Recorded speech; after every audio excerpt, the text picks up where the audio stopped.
The app I'm going to show you now is Doceri, and what Doceri is suggested to be used for is for students to create recordings that they can then send to the teacher.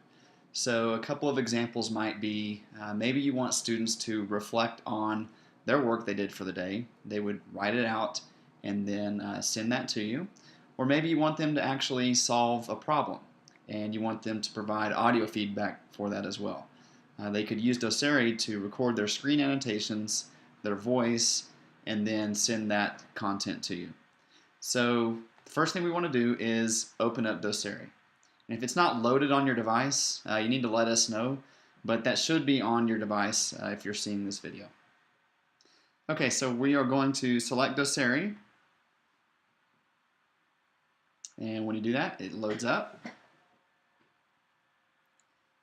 Okay, so if you're using this with your students, meaning this is loaded on, let's say, 30 student devices, you have 30 students using it, the option you want your students to use is from my iPad alone.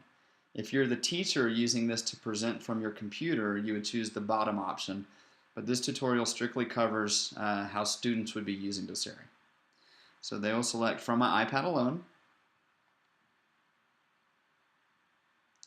and then it brings up some different options. There are a couple of ways to get where we want to go, but I think the easiest way is probably just to click the plus icon in the lower left-hand corner. And then they'll want to choose the iPad default.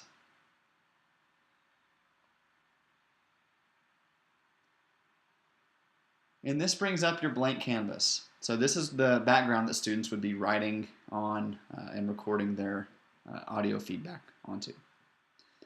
So just a quick overview of your options. You have your record button here. This is your option to include camera photos or to take pictures. And these represent all your different writing options. And that's really the core of what you'll want to use. So let's just say I'm the teacher. I've asked students to solve a problem 3 plus 4. And I say, I want you to show me how you solve the problem, and I want you to tell me how that you know that solution is correct. So when you're ready for students to start, you'll ask them to click record, the red icon, and they click that, then they'll say start recording. So now it's recording everything that they say and that they write on the screen.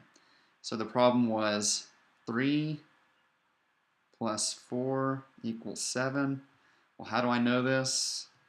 Well, if I have 3 of something, and then I have 4 of another, if I were to count all those up, 6, 7, that would total 7. So you might want a better explanation than that, but that's just an example. When they're done, they will click stop by clicking the red circle and then selecting stop recording.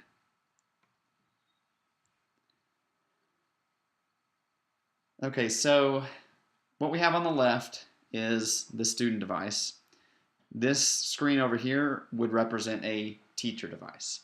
So what I'm going to show you now is how to get the video from this student device to our teacher device on the right hand side. So I'm going to select that last video. It was Untitled 6. I would select it. When by select, I mean tap it and hold it. So now I'm able to drag it. And we're going to drag it to the icon on the right that has the arrow pointing to the right side. So it's right above the YouTube icon. So I'm going to drag it over there.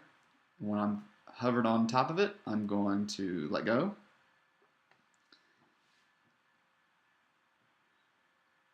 And the option we're going to use is AirDrop. Now it was at the very top, you saw that, but then it went away quickly because it detected my teacher device on the right. So what AirDrop lets you do is it lets you send photos, videos, whatever AirDrop would support onto another device. So for that to work, you have to have it turned on. So on your teacher device, what you'll do is swipe up from the bottom. You want to make sure AirDrop is turned on for everyone. So that just means for that limited amount of time, everybody can AirDrop a file to you. So the student would select the teacher device. In this instance, it's John's iPhone. So they'll click it. And then once it starts to send, you'll get a notification on your teacher device asking you to confirm that you would like to accept a video that somebody sent you. Okay, and if you trust where it's coming from, you would say accept. So then when you do that, it actually sends it out to your camera roll for you then to watch or to send it to another place. So if you have a YouTube channel and you have all the rights to upload student work to it, that might be an option. But once it's in your camera roll, you can send it to any different place that you have permission to do so. So that is how you use Doceri. Thank you for watching. I do hope that gives you an overview of how you can use Doceri, and I look forward to all the awesome things you do with it.